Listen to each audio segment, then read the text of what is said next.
السلام علیکم. اللہ کا نام لے کر شروع کرتے ہیں. الحمدللہ رب العالمین والصلاة والسلام علی اشرف الانبیاء والمرسلین وعلی آلہ وصحبہ ومن استنى بسنتہ الی یوم الدین. اللہم اجعلنا منہم ومن الذین آمنوا وعملوا الصالحات وتواصوا بالحق وتواصوا بالصبر. آمین یا رب العالمین. ثم اما بعد فاعوذ باللہ من الشیطان الرجیم. بسم اللہ الرحمن الرحیم. رب اشرح لی صدری ویسر لی امری واحلل عقدۃ من لسانی یفقہوا قولی. اللہم ثبتنا عند الموت بلا الہ الا اللہ. اے ہمارے اللہ، ہمیں ہماری موت پر کلمہ لا الہ الا اللہ پر ثابت قدم رکھے. آمین یا رب العالمین. سورۃ یاسین کی اسٹڈی کا تیسرا دن اللہ کا نام لے کر شروع کرتے ہیں. الحمدللہ رمضان کے مہینے میں آپ دیکھ رہی ہیں کہ آپ کا خود نیکی کرنے کا دل چاہتا ہے. آپ نے بچپن سے وہ حدیث سنی ہے جس کا مفہوم ہمیں یاد ہے کہ اللہ تعالیٰ جب رمضان کی پہلی رات آتی ہے تو اللہ جہنم کے دروازے بند کر دیتے ہیں، شیاطین اور جنوں کو جکڑ دیا جاتا ہے اور جنت کے دروازے کھول دیے جاتے ہیں. اور پھر ایک پکارنے والا پکارتا ہے یا باغی الخیر. کبھی سنا یا باغی الخیر، اے خیر میں آگے بڑھنے والے، اقبل آگے بڑھ یعنی جلدی کر. تو آپ کو جو انسینٹیو ہوتا ہے اس مہینے میں نیکی کرنے کا، اصل میں جنت سے پکارنے والا پکار رہا ہوتا ہے، اور جس روح کا کنیکشن آسمانوں سے اچھا بنا ہوا ہوتا ہے وہ اس پکار کے اوپر نیکی کی طرف آگے بڑھتی ہے. اور اسی طرح سے آسمانوں سے آواز آتی ہے یا باغی الشر اقصر، اے شر کی طرف دوڑنے والے اپنے گناہوں میں کمی کر دو. تو اگر اسکالرز آپ کو یہ کہتے ہوئے نظر آتے ہیں کہ کم سے کم رمضان کے مہینے میں آپ غلط کام یا گناہ کے کام یا نافرمانی کے کام مت کریں، تو وہ اسی حدیث کو بیس کر کے اصل میں کہہ رہے ہوتے ہیں کہ کم سے کم رمضان کے مہینے میں آپ اور میں اپنی زندگی سے اللہ کی نافرمانی کے کاموں کو دور کر دیں. سو یہ جو آپ کے اندر تھکن کی فیلنگز آتی ہیں، تیسرا رمضان ہے، اللہ کی رحمت سے تیسرا روزہ ہے، کچھ نہ کچھ تو نیند کے فیکٹر بڑھ ہی جاتا ہے. مجھے نہیں پتا آپ میں سے کتنے لوگ جب سحری کھا کے سوتے ہیں تو کس وقت تک سو سکتے ہیں. بعض خواتین کے پاس لگژری ہوتی ہے کہ وہ 1 بجے تک بہت آرام سے سو سکتی ہیں. ہاں اللہ اوپر کوئی سی بات نہیں، کسی کے پاس اگر فرصت ہے وہ سو جاتا ہے تو اچھی بات ہے. لیکن بہرحال ایک چیز یاد رکھیے گا، رمضان کے دن کی، روزے کے دن کی تھکن، آپ کی آنکھوں کا کچھ تھوڑا سا نیند والا ہونا، بھاری بھاری ہونا، آپ کی آنکھوں کا سرخ ہونا، اللہ کو یہ بہت محبوب ہے. اس لیے کہ اللہ کا بندہ جو فجر سے لے کر مغرب تک اللہ کے لیے صرف اور صرف روزہ رکھتا ہے، اللہ کے لیے سب سے بہترین عمل ہے رمضان کے مہینے میں. تو جب آپ کو بہت زیادہ تھکن ہو یا جب افطاری کے بعد بہت نیند آ رہی ہو، اکثر ایسا ہوتا ہے کہ افطاری کھانے کے بعد اتنی ہیوینس ہوتی ہے کہ آپ نے اتنا کھایا نہیں ہوتا جتنی آپ کو فیلنگز ہو رہی ہوتی ہیں. تو بالکل اس موقع پر اپنے آپ کو یقین دلایا کریں کہ اس وقت میں انشاءاللہ اللہ کی محبوب ترین ہوں گی. اس لیے کہ آپ کو اور مجھے بین الخوف والرجاء رہنا ہے، امید اور خوف کے درمیان رہنا ہے. تو اللہ تعالیٰ آپ کا اور میرا اس مہینے میں میکسیمم عبادت کرنا آسان بھی بنا دے اور آپ کو اور مجھے اس کی بہترین موٹیویشن بھی عطا کرے. اسی موٹیویشن کے ساتھ ہم سورہ یاسین کو سمجھ رہے ہیں، اور ہم نے کل احادیث کو دیکھا تھا جس میں نے آپ کے سامنے تقریباً 5 احادیث رکھی تھیں اور آپ کو بتایا تھا کہ یہی 5 میجر احادیث ہیں جو ڈفرینٹ کانٹیکسٹ کے ساتھ آپ کو نظر آتی ہیں سورۃ یاسین کے بارے میں. اور ان سب کے بارے میں جن میں ایک آپ کو بتائی تھی کہ ایک جو کہی جاتی ہے کہ جس نے رات میں پڑھ لی وہ صبح ایسے اٹھے گا کہ اس کے سارے گناہ معاف ہوئے ہوں گے. ایک آپ کو بتائی تھی کہ یاسین قرآن کا دل ہے. ایک آپ کو بتائی تھی کہ تیسری کون سی بتائی تھی؟ اپنے مردوں کے اوپر اس کو پڑھو.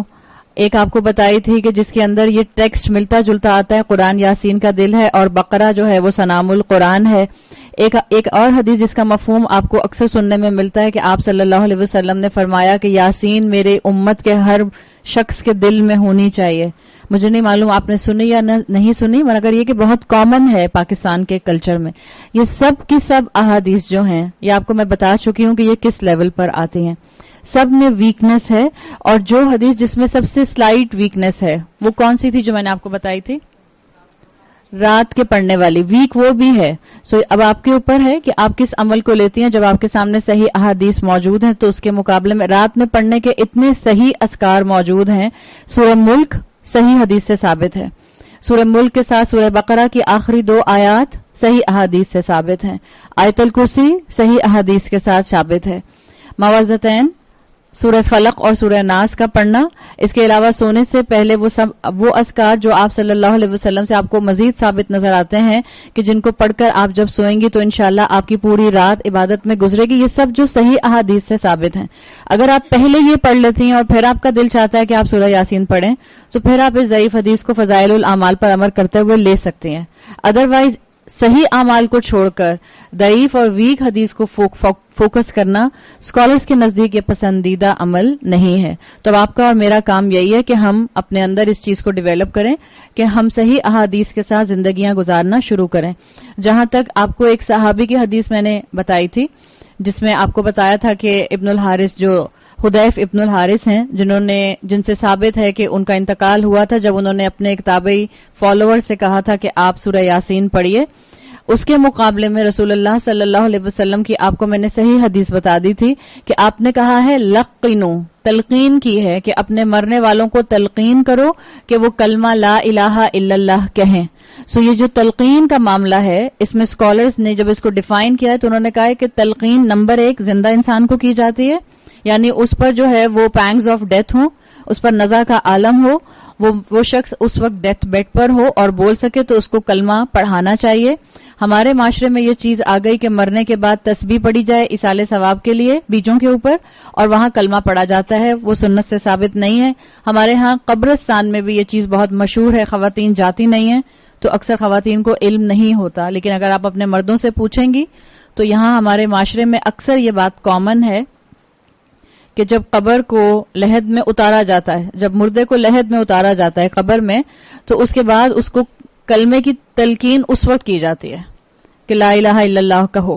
اس لیے ہمارے ہاں علم جو ہے جب وہ پیچھے ہوتا چلا گیا اور سنی سنائی باتیں آگے آتی چلی گئیں تو علم جو تھا اسی کے آپ کو کسی طرح کے اثرات ڈسٹارٹڈ فارم میں نظر آئے. یہاں تک قبرستان میں مردے کو قبر میں اتارنے کے بعد کیا جاتا ہے کہ اس کو تلقین کی جاتی ہے ان 3 سوالوں کے جوابوں کی، یعنی اس کو جواب بتائے جاتے ہیں کہ جب فرشتے تم سے آ کر سوال کریں تو کہنا اللہ ایک ہے، رسول اللہ صلی اللہ علیہ وسلم اللہ کے بندے اور آخری رسول تھے اور میرا دین اسلام تھا. آپ اپنے گھر کے مردوں سے پوچھے گا وہ آپ کو بتائیں گے. اکثر مسجد قبرستان میں یہ چیز جو ہے پریکٹس کی جاتی ہے جو اسکالرز کی نظر میں بدعت ہے، اس لیے کہ مرنے والا اب کس فریکوینسی پر سن سکتا ہے، وہ اس فریکوینسی پر نہیں ہوگا جس فریکوینسی پر آپ اور میں ہیں. ہمیں احادیث بتاتی ہیں کہ مرنے والا سنتا ہے، لیکن یاد رکھیے جہاں جو چیز غیب کے بارے میں احادیث میں آ جائے اب آپ اس کو جنیرک بنا کر رول کی طرح سب پر اپلائی نہیں کر سکتے کہ مردہ جو ہے وہ ہر چیز سنے گا جو بھی آپ بولیں گی. جو اللہ سنوانا چاہے گا وہ مردے کو آواز آئے گی. اس لیے کہ یاد رکھیں زندہ انسان کے مقابلے میں مردہ انسان کی سننے کی فریکوینسی بالکل الگ ہو جاتی ہے. صحیح حدیث سے یہ ضرور ثابت ہے کہ جب مرنے والے کو اس کے گھر والے دفنانے کے بعد قبرستان سے جا رہے ہوتے ہیں تو مرنے والا جو ہے جو مردہ ہے وہ قبروں کی چاپ جو ہے وہ سنتا ہے. لیکن یہی بات کہ جتنا رسول اللہ نے بتا دیا اس کو عمل میں لانے کی کوشش کیجئے. اسی پوائنٹ پر اس سے پہلے کہ میں آگے بڑھوں، خاندانوں میں کسی کا انتقال ہو، اللہ تعالیٰ نے یہ نظام بنایا ہے، کسی نہ کسی کا انتقال ضرور ہوتا ہے. اگر آپ خاندان میں بڑی ہیں، اگر لوگ آپ کی بات سنتے ہیں، اگر موقع مناسب ہے کہ آپ بول سکتی ہیں تو ضرور لوگوں کو پلیز بتائیے کہ مرنے کے بعد مسلمان ایصال ثواب کے لیے کون سے طریقے اپناتے ہیں. دعائے مغفرت 1 نہیں 3 4 صحیح احادیث سے ثابت ہیں. دعائے مغفرت کے بکلیٹ لے جائیے، ایصال ثواب کی بیسک انفارمیشن لے جائیے، فوٹو اسٹیٹ کرا کے دعائیں لے جائیے، وہ لوگوں میں ڈسٹریبیوٹ کر دیں. جب تک میت رکھی ہوتی ہے اس وقت تک یہی مناسب ہوتا ہے کہ کثرت کے ساتھ جانے والے کے لیے دعائے مغفرت کی جائے. اس وقت کوئی درس و تدریس کا معاملہ نہ کیا جائے. جس وقت میت چلی جاتی ہے، قبرستان لے جایا جاتا ہے، اس کے بعد آپ درس و تدریس کا معاملہ کر سکتی ہیں، نصیحت کے لیے، گھر والوں کی تسلی کے لیے، گھر والوں کو صبر کی تلقین کے لیے، اور جانے والے کے لیے بہترین طریقے سے آپ رسول اللہ صلی اللہ علیہ وسلم کے بتائے ہوئے طریقے پر استغفار کر سکتی ہیں دعائے مغفرت کی شکل میں.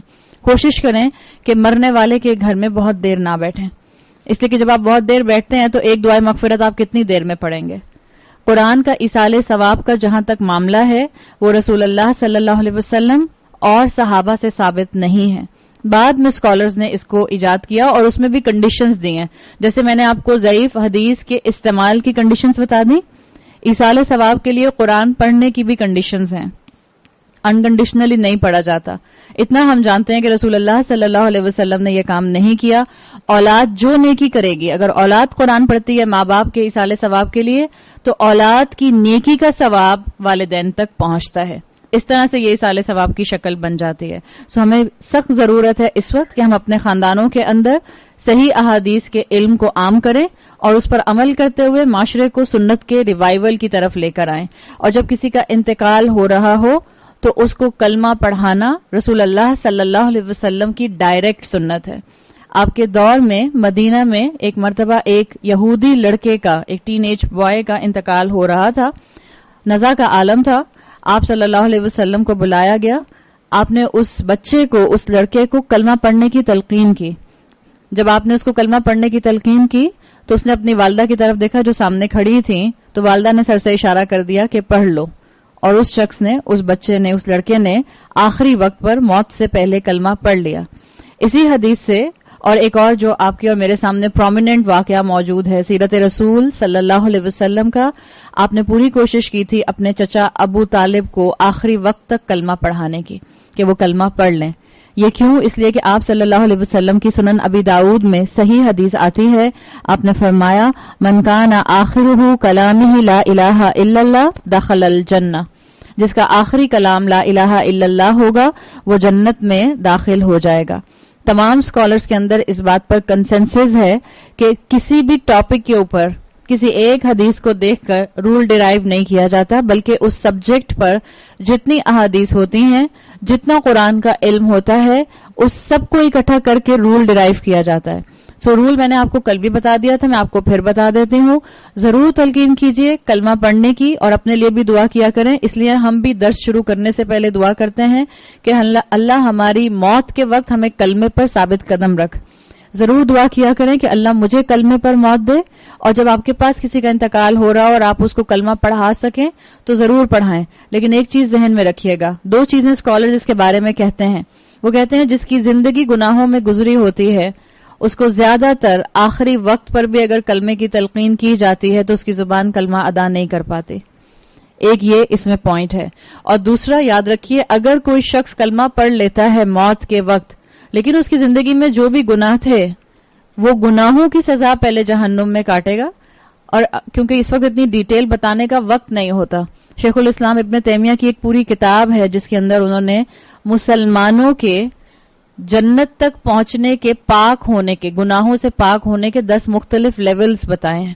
بعض مسلمان گناہگار تھے اور ہم سبھی گناہگار ہیں. ہم میں سے کوئی بھی ایسا نہیں ہے جو گناہوں سے بالکل پاک ہو. ہم سب گناہ کرتے ہیں اور ہم زیادہ تر ایسے مسلمان ہیں کہ ہم نیکی اور گناہوں کا کمبینیشن ہوتے ہیں. تو شیخ الاسلام ابن تیمیہ سے نے قرآن کی آیات اور رسول اللہ صلی اللہ علیہ وسلم کی احادیث سے یہ بات مینشن کی ہے کہ بعض لوگوں کے گناہ دنیا میں ان کی مشکلات کی شکل میں ان کی سزا بن کر آ جاتے ہیں. اللہ دنیا میں ان کو آزما لیتا ہے، ان کی گناہوں سے بخشش یہیں ہو جاتی ہے.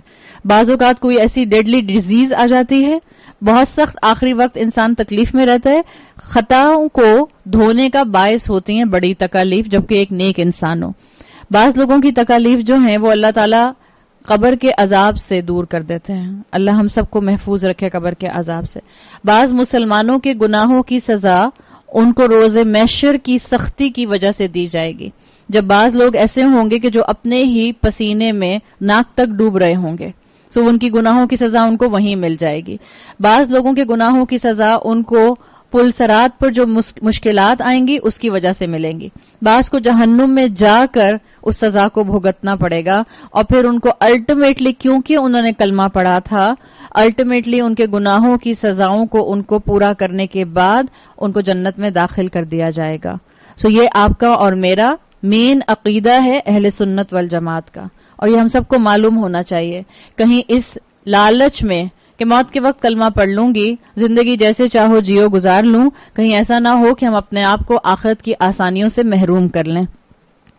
آپ صلی اللہ علیہ وسلم کی صحیح حدیث ابن حبان میں بھی آتی ہے، آپ نے کہا ہے کہ مرنے والے کو کلمہ پڑھنے کی ہمت ضرور دلاؤ، یعنی اس کو یہ پوائنٹس کلیئر کرواؤ کہ اپنا عقیدہ درست کر لے۔